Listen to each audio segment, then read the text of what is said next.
Si te gusta el futuro, has llegado al episodio que te va a fascinar, te va a dejar flipando en un tacón.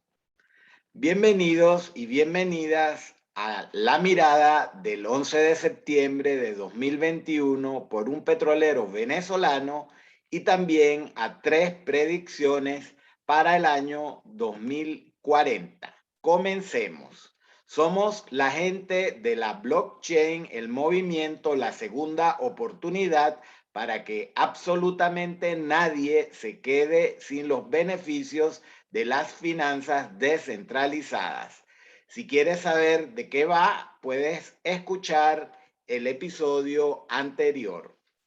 Y aquí está el título con que puedes buscar en el podcast de tu preferencia para que mientras vayas conduciendo, estés limpiando, estés comiendo, estés haciendo lo que más te gusta, escuches mis 3 predicciones para el año 2030-2040. 3 predicciones. Para quien no me conoce, mi nombre es Rafa Vilagut, conferencista internacional, trader desde 1990 y autor de 9 libros digitales. Me dedico a la educación. Enseñando es que yo aprendo más y he encontrado en la plataforma de Kindle Amazon un socio con el señor Jeff Bezos para publicar mis libros, mis ideas y mis emprendimientos. Recientemente escribí el libro La verdad del petróleo en Costa Rica, mitos y realidades en América Latina, que forma parte del primer capítulo de mi tesis doctoral en la historia empresarial en Costa Rica, en la Universidad de Costa Rica, Ciudad de la Investigación. Está disponible para la compra a $9,99 y acepto Bitcoin o criptomonedas. Si pagas con criptomonedas, te haré un descuento del 50%. Este es el episodio 298. Para los estadounidenses y las personas de todo el mundo, el 11 de septiembre de 2001 fue un día que nunca se olvidará.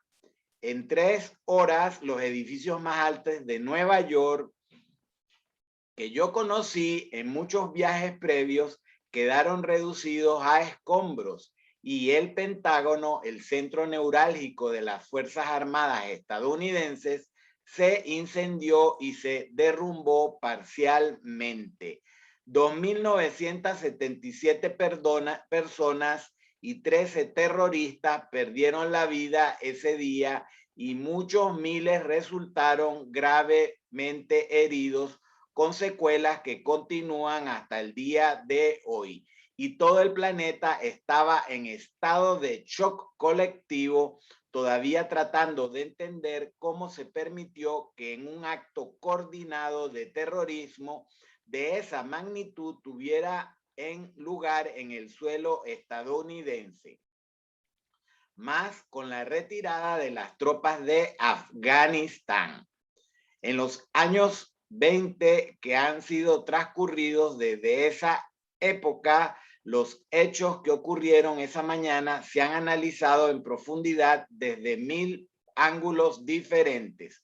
A pesar de que los ataques terroristas tuvieron lugar justo antes de que los celulares tuvieran cámaras, hay innumerables imágenes y videos del evento que por estar en Nueva York fue cubierto por los medios muy rápidamente. En apenas 2 minutos comenzaron a transmitir.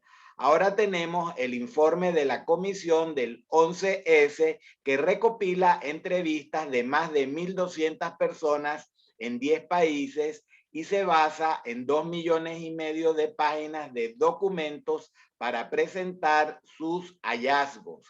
Para muchas personas más jóvenes que la generación X, que los millennials, como mis sobrinos, el 11 de septiembre es un sentimiento, un hito sombrío de su juventud, pero los detalles probablemente sean muy confusos.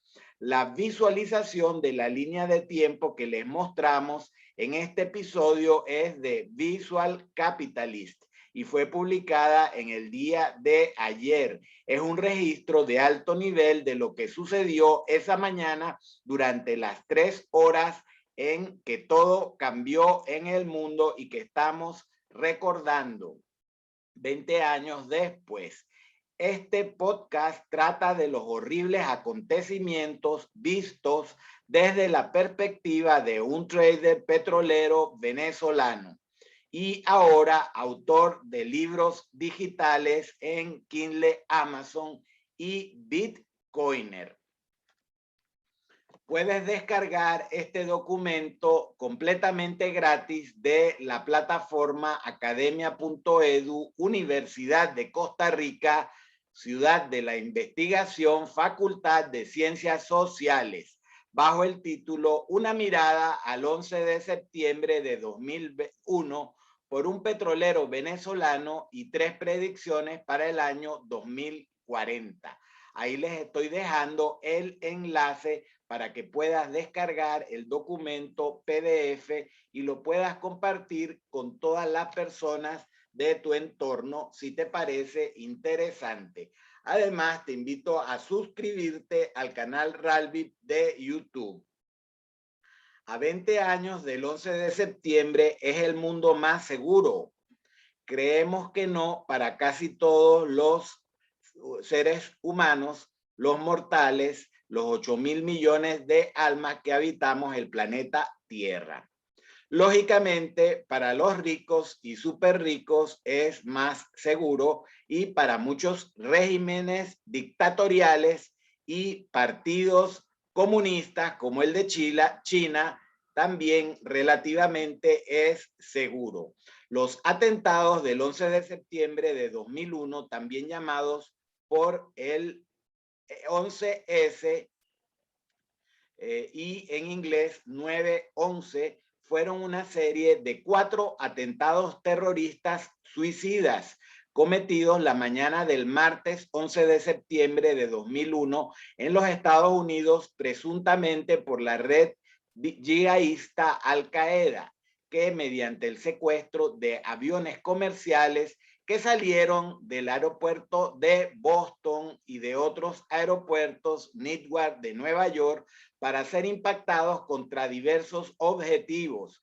Los aviones iban llenos de gasolina porque la ruta original era atravesar todos los Estados Unidos. Causaron la muerte de 2.996 personas, incluidos los 19 terroristas de Al-Qaeda, la desaparición de 24 víctimas y más de 25.000 heridos, muchos de ellos con lesiones permanentes. A su vez, se registró la destrucción de todo el complejo de edificios del World Trade Center, más notable las Torres Gemelas de Nueva York y graves daños en el edificio del Pentágono, sede del Departamento de la Defensa de los Estados Unidos de Norteamérica. Se estimó en más de 10.000 millones de dólares las pérdidas económicas, aunque las pérdidas humanas no tienen valor. Este episodio precedió a la guerra de Afganistán que acaba de dar concluida Joe Biden tras 20 años y a la adopción por parte del gobierno de George W. Bush y sus aliados de la política denominada guerra contra el terrorismo, según la consulta que hicimos en el día de ayer en Wikipedia. Aquí está la infografía de Visual Capitalist.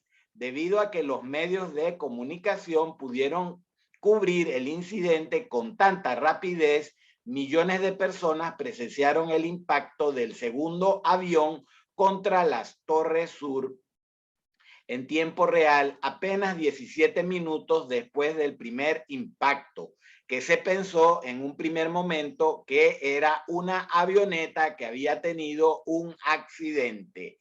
Este fue un momento decisivo, ya que millones de personas en todo el mundo experimentaron los eventos precisamente a medida que se desarrollaron.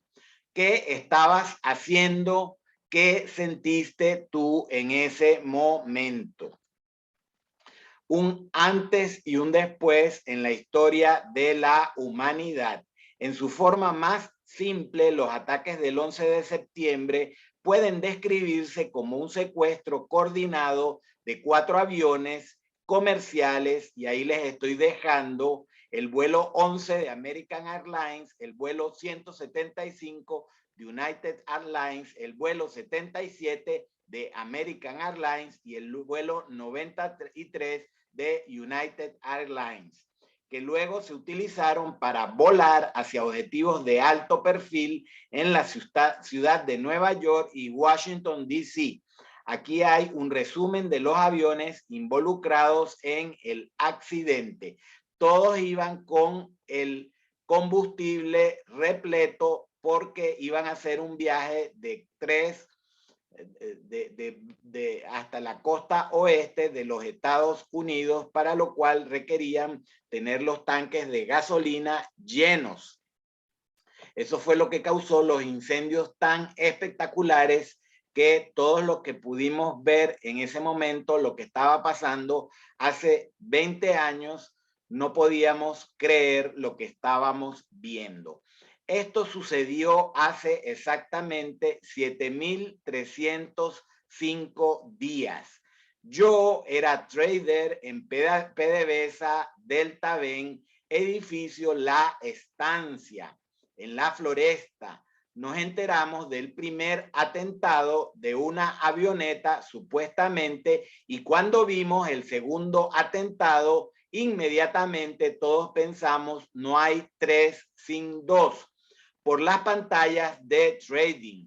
Mi hermana de 38 años estaba viajando con su esposo y 2 hijos de 10 y 7 años a Walt Disney World en American Airlines desde Caracas.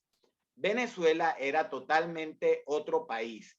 Como todo el mundo en nuestra familia, entramos en pánico en Caracas, con el agravante que no supimos qué pasó con el avión de nuestra familia por largas horas, debido a que al ocurrir el segundo y el tercer accidente, entonces se suspendieron el espacio aéreo en todos los Estados Unidos y se ordenó aterrizar a todos los aviones comerciales. En ese momento no sabíamos en qué parte estaba nuestra hermana, su esposo y sus 2 hijitos por largas horas. ¿Cuál es su recuerdo de ese día?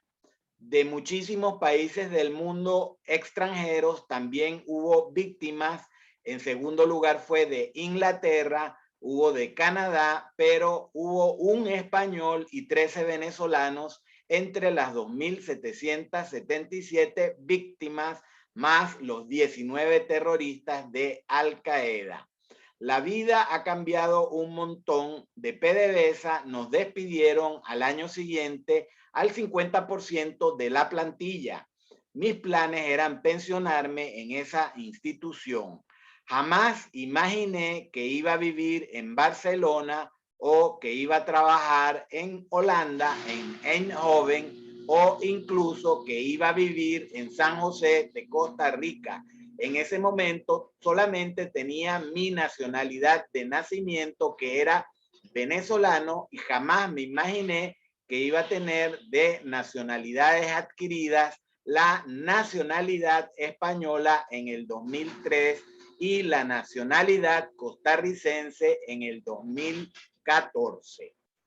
3 edificios del complejo World Trade Center se derrumbaron debido a fallos estructurales el día de los ataques. La Torre Sur cayó a las 9:59 hora local de Nueva York, misma hora que Caracas, tras estar en llamas durante 56 minutos en un fuego causado por el impacto del vuelo 175 de United Airlines a las 9:03 que iba repleto de gasolina. La torre norte cayó a las 10:28 tras estar en llamas aproximadamente 102 minutos en un fuego causado por el impacto del vuelo 11 de American Airlines a las 8:46, también repleto de gasolina, de combustible. Un tercer edificio, el World Trade Center 7, se derrumbó a las 17:20 horas, al parecer tras haber sido seriamente dañado por los escombros de las Torres Gemelas al caer, junto con una serie de incendios. Numerosos edificios adyacentes al complejo también sufrieron daños sustanciales, se incendiaron y tuvieron que ser demolidos. El edificio de la Deutsche Bank fue la única estructura grande que sufrió daños e incendios en la zona cero, que al 2006 aún no había sido totalmente demolida. La demolición del edificio del banco alemán Deutsche Bank la realizaron en febrero del año 2011. ¿Cómo era el mundo en el 2001? Las TIC y Japón, que estaba en una nueva recesión. Estos documentos, estas ideas las saqué de los enlaces del reporte de las Naciones Unidas, Situación Económica Mundial y Prospectos en el 2001, que les estoy dejando el enlace, y del reporte mensual de la OPEP del año 2001, mes de diciembre, página 6 de 26. Vamos con las tecnologías de información y comunicaciones conocidas como las TIC. El potencial de las TIC, gastos de inversión en equipos informáticos y software. Se espera que el software, internet y las telecomunicaciones continúen y proporcionen un estímulo a la economía global en los próximos años. Este pronóstico se cumplió 20 años después, aunque no en la escala del pasado reciente. Y con respecto a Japón, países industrializados, Japón de nuevo en recesión, pero posibles buenas noticias de Estados Unidos y Europa. En Estados Unidos, la contracción del PIB del tercer trimestre fue mayor de lo que se esperaba inicialmente. Japón entró en recesión por cuarta vez en una década. Recordemos que Japón por muchos años fue la segunda economía después de los Estados Unidos, mientras que en la zona euro y tal vez también en los Estados Unidos, un posible fin de la contracción en la fabricación puede estar en curso. Es interesante hacer pronósticos a largo plazo. Siempre me ha encantado leer a futurólogos.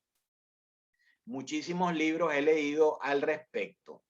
Veamos el cambio en el Producto Interno Bruto de Venezuela en esos años. En 1996, el PIB venezolano creció un 0.6%. En 1997, durante Carlos Andrés Pérez, creció 1.9%. Y en 1998, graves problemas en Venezuela pre-chavista, en el cual el PIB decreció un 4.1%. Las cosas no estaban bien en Venezuela y esto explica que la gente, no creyendo en los políticos y con tanta antipolítica, votó masivamente por Hugo Chávez en diciembre del 1999. Lo recuerdo como si fuera ayer.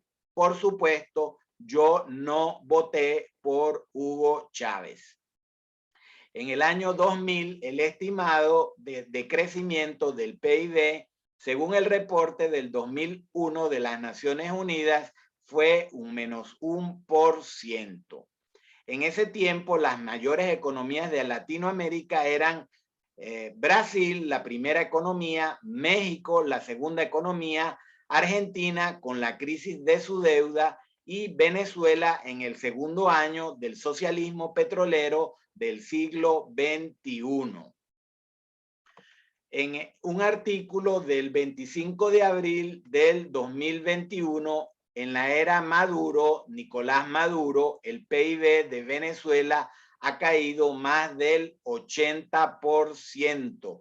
Según el Fondo Monetario Internacional, la economía de Venezuela bajará 42.530 mil millones de dólares en este año de 2021 y la inflación terminará en 2.348%. Esto eran estimaciones del mes de abril de este año.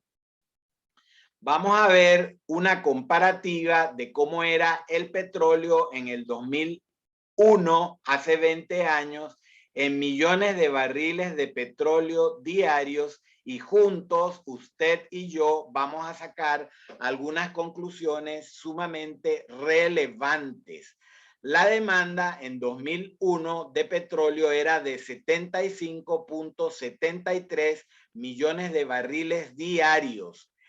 En cambio, 20 años después, la demanda de petróleo es de 96.57 millones de barriles de petróleo diario. Es decir, que el mundo cada vez utiliza más petróleo para transporte, para industrias, para producir energía y también una partecita para producir Bitcoin, aunque no es la mayor parte de Bitcoin, no se produce con energía fósil, se produce con energía verde.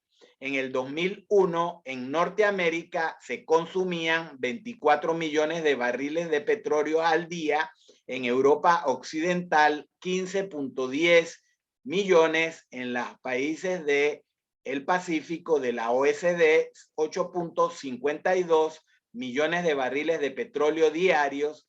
En el total de los países de la OECD, de la cual ahora Costa Rica forma parte, se consumían 47.63 de los 75.73 millones de barriles diarios. En Asia se consumían 7.3 millones de barriles diarios.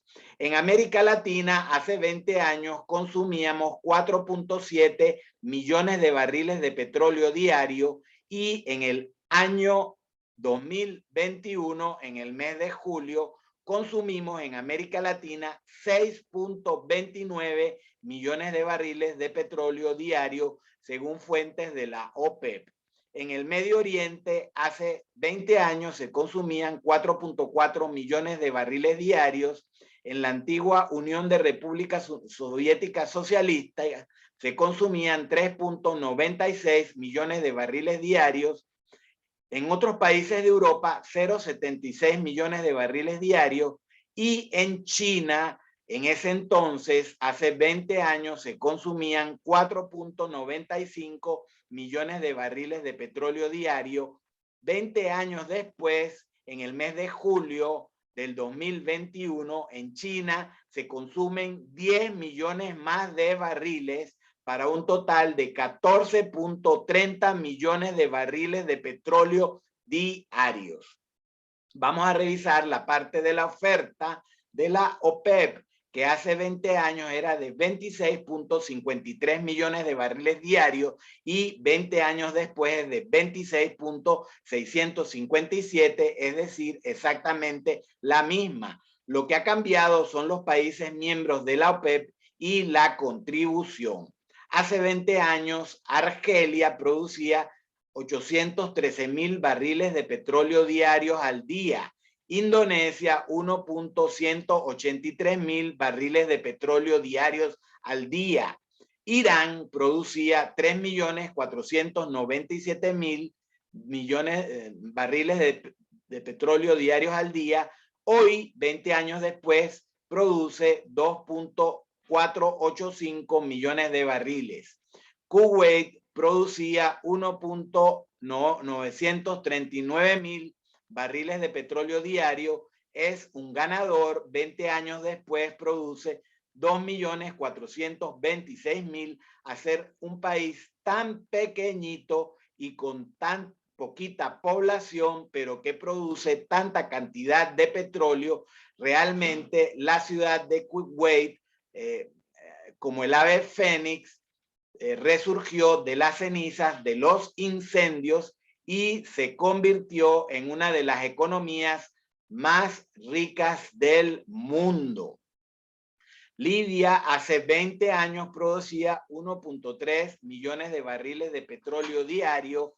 Nigeria, el país petrolero más grande en África, producía 2.129.000 barriles de petróleo diario. En cambio, en el día de hoy produce 1.437.000 barriles. Qatar producía 0.6 millones de barriles diarios. Arabia Saudita, un gran ganador, producía 7.59 millones de barriles diarios hace 20 años y en el mes de julio produjo, según la OPEP, 9.4 millones de barriles de petróleo diarios, el tercer productor mundial después de Estados Unidos y de la Unión y de Rusia. Los Emiratos Árabes Unidos hace 20 años producían 2 millones de barriles diarios y fíjense el caso de Venezuela. Hace 20 años producíamos 2.690.000 barriles de petróleo diarios y éramos la mejor empresa en competitividad petrolera del mundo, la tercera corporación petrolera, la primera corporación estatal petrolera del mundo.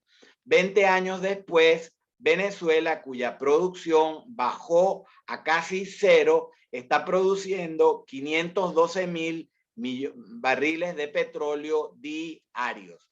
Venezuela es el país que tiene las reservas de petróleo más grandes del mundo. De manera que esta situación va a cambiar y esto será una de las predicciones si tienen la paciencia de aguantarse hasta el final. ¿Hasta cuándo subirá la bolsa de valores de una nueva crisis? ¿Está usted blindado para los próximos acontecimientos mundiales en el corto, mediano y largo plazo?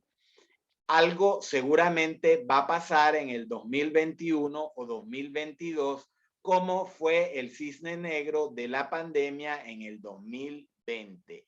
¿Qué será lo que va a pasar? ¿Dónde pasará? ¿Y cuándo pasará? Nadie sabe, porque precisamente eso es lo que define un cisne negro. Y en estos días la gente en China estaba sumamente alarmada porque en la plaza emblemática de Tiananmen aterrizó un cisne negro de verdad. Vinieron los del zoológico y después de unas horas que el cisne estuvo dando vueltas en Tiananmen, lo capturaron. Según esta publicación, finanzas.com, estos eran los 10 puntos de atención que publicaron en enero del 2021 que podían traer un descalabro de la bolsa de valores este año. Para estas personas, el primer punto era que asesinaran al presidente de los Estados Unidos. En segundo lugar, que China prohibiera a las empresas hacer negocio con los Estados Unidos. En tercer lugar, que hubiera más revueltas sociales en África. En cuarto lugar, el tema de vacunas. En quinto lugar, que la Fed cerrara el grifo de la liquidez. Como sabemos, en 2020 se imprimieron más dólares que en toda la historia de 100 años de la existencia del dólar estadounidense. Como número 6, que hubiera más salidas de la Unión Europea. Como número 7, una guerra de precios de la OPEP. Como número 8, que estallara una nueva burbuja tecnológica. Como número 9, que Tesla pasara su balance a Bitcoins, cosa que efectivamente sucedió el primer trimestre, que públicamente el dueño de Tesla, Elon Musk, publicó que él tenía Bitcoins y que estaba aceptando Bitcoins para la compra de vehículos Tesla. Unos meses después, él se retractó y dijo que hasta que el Bitcoin no fuera verde, no iba a aceptar Bitcoins para compra de vehículos. Ahora seguramente volverá a hacer declaraciones porque más del 50% de la energía que se utiliza para minar o explotar los Bitcoins no proviene de energías fósiles, sino que proviene de energías verdes. Como punto número 10 era un tema de Corea del Norte que se apretara el botón de una guerra. Y una guerra en estas circunstancias de inteligencia artificial sería sumamente peligrosa. Estos eran los pronósticos de enero para finanzas.com para este año y yo te pregunto a ti cuáles son sus pronósticos en septiembre del 2021. Yo les voy a dar los míos para el 2030 y el 2040.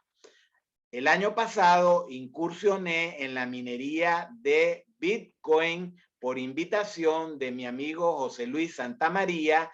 Vino una plataforma a Costa Rica de minería. Empresas como MineBest y Mining City trajeron a sus ejecutivos y además de eso conocí al doctor José Manuel Torres, quien escribió un bestseller a la venta en Planeta titulado Criptomonedas.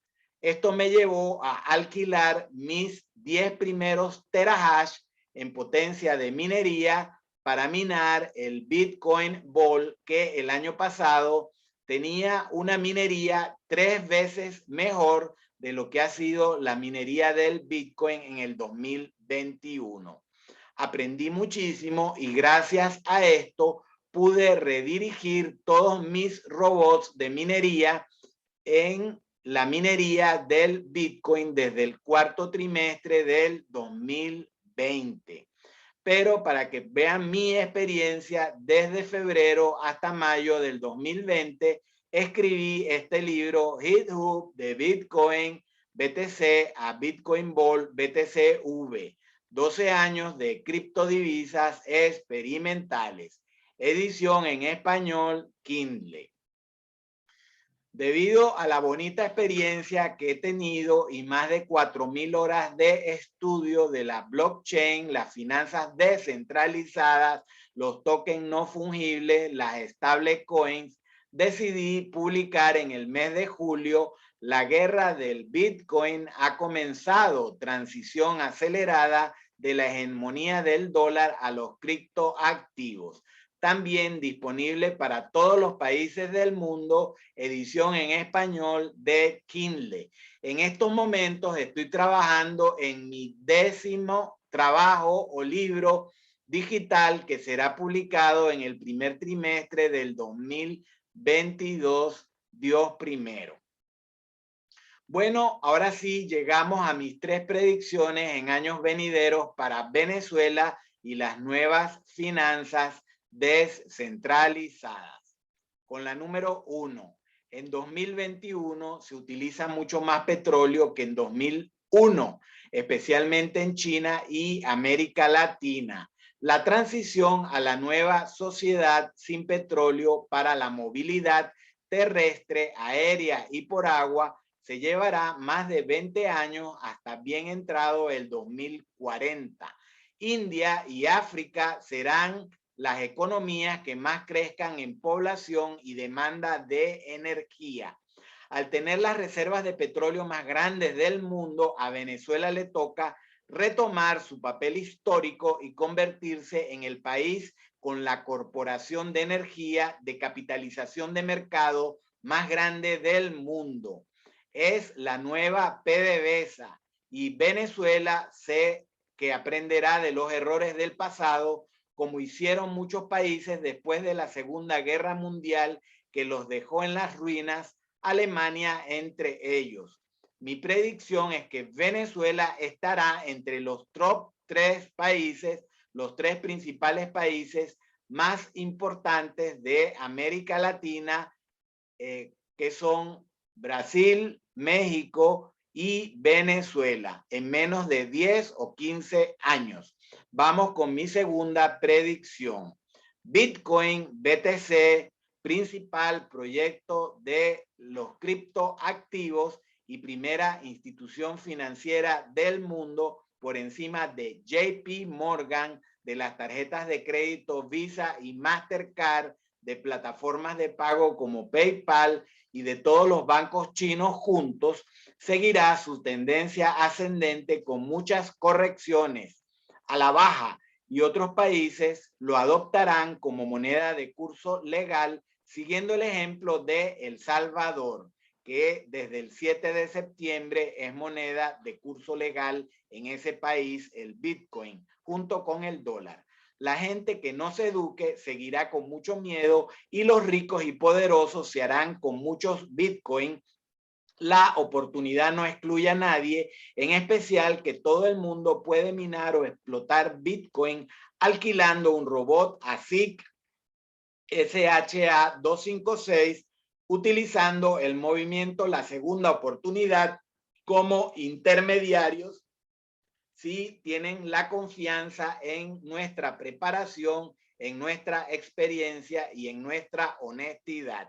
El precio del Bitcoin será de varios millones de dólares en menos de 10 años por moneda, y su capitalización de mercado será mucho mayor que la del oro y cualquier otra acción. Es mi segunda predicción.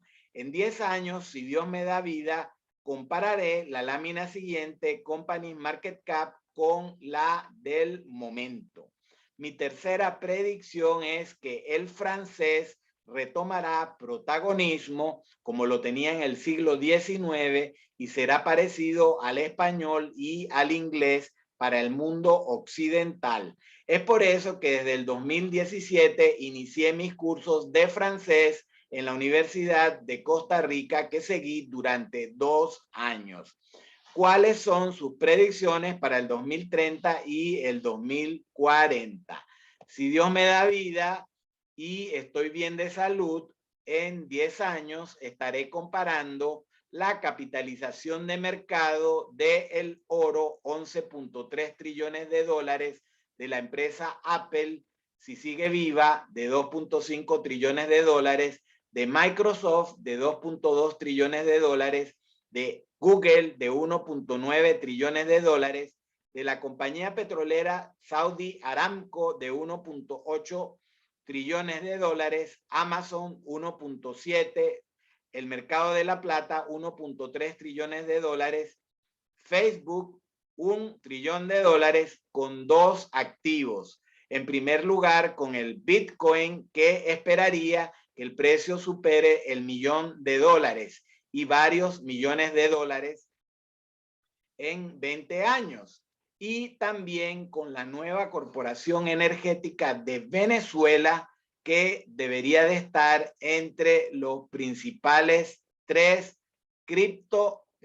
activos del mundo, en una competición sana con la árabe Aramco, que es la mayor corporación energética del mundo en estos momentos.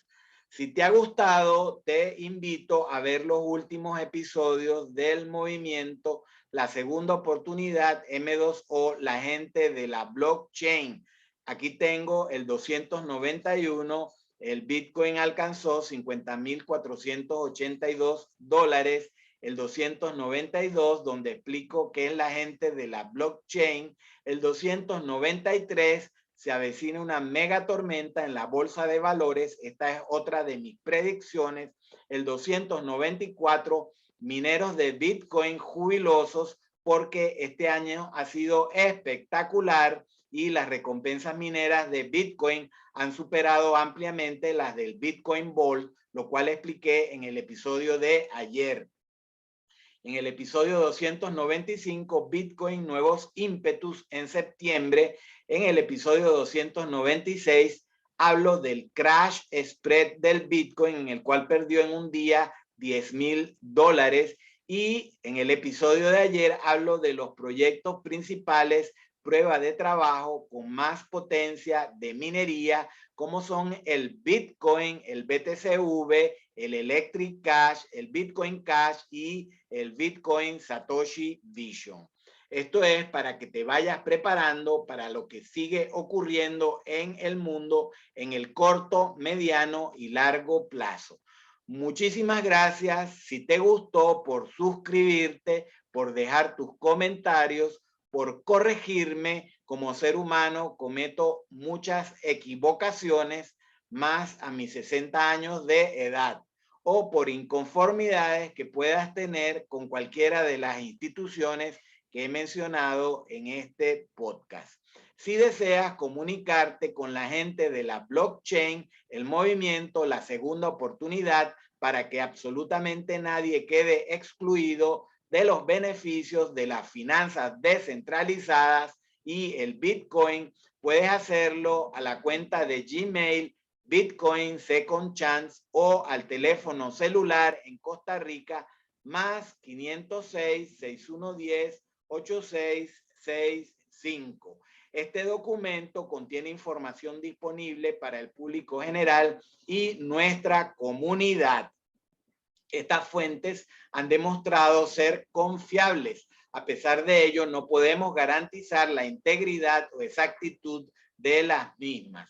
Todas las opiniones y estimaciones son a la fecha de la publicación y pueden variar, y este documento tiene derechos de autor para utilizar parte o la totalidad con fines comerciales. Debes de pedir un permiso por escrito de este servidor.